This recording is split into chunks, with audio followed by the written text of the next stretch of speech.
mwiriwe niyo wahageze nahageze kaza umva iminsi myinshi ntaho wowe turaba amakuru ki amakuru ni meza muraho murakomeye turakomeye cyane ndikubona shaje wakabonye bijumba byarakugoye neza ukita akaboko izuba ryinshi twicare se cyane ngubwire ikinzanye ahubwo se mani umeze bite sha turaho turakomeye hana se muturusha iki ko nabonye ibintu byeze twarusha iki twarusha amahoro n'umunezero sha ndabona usanga mutagira amahoro ariko byo tubireka ngo iki kinzanye numva ariko se ukiri kunuka hanora Yesu ntabwo wabyumvishije nawe nibigize biri kunuka hano cyangwa ubizanye mu mazuru yawe sha menye hano se hano harunuka se abantu bagenda babonza amazuru Yesu yishyiramo umupamba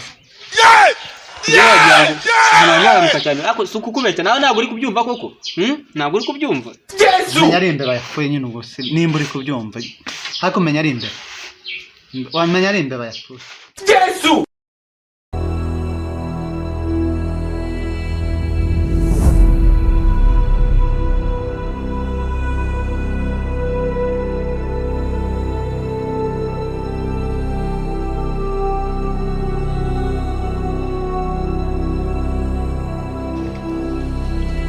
ubundi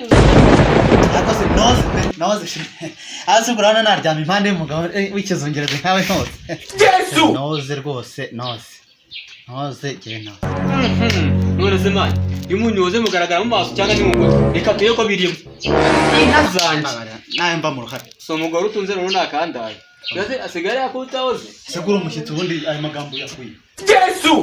kawogeye he sha noze gewe noze rwose gewe noze ako umugore azi n'ubwenge kabisa noze rwose umugore wazi ese kuri umushyitsi ubundi woze ryari ko nigeze mbona woga kandi ntaho naje hato hiki cyana nabivuze gutoze bakampinga nabibonye kigera hano ngewe buriya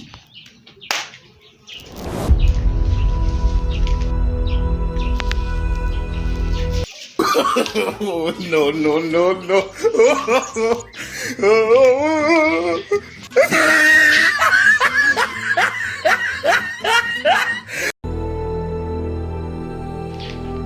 Sheri njya koga njye kugurira akantu bagiye kutugurira akantu ndagiye akantu kandi nuto ihute ibintu nabyo ngo Yesu uduba byakomeye ihute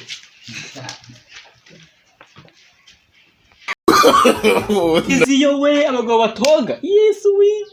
ugamera abone umugabo w'ikigugu udashaka koga nega viziyo y'ubu ngubu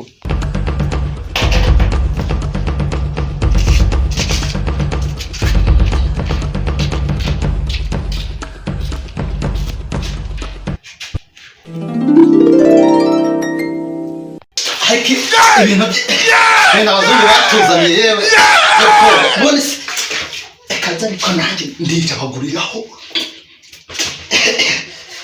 n'abazungu batuzaniye iyo umuntu yoza cyane arananuka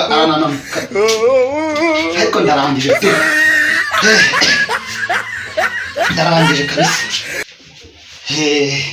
ngo sheri noneho tugende ndarangije rwose kanze nambare vubundi twite nyine se tugende narangije bose jyana ngo ujye kugura ako kantu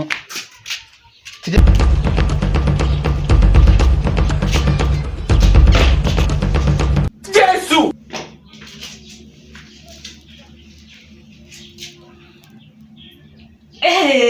Sheri Ferhan Sheri habaye iki Yesu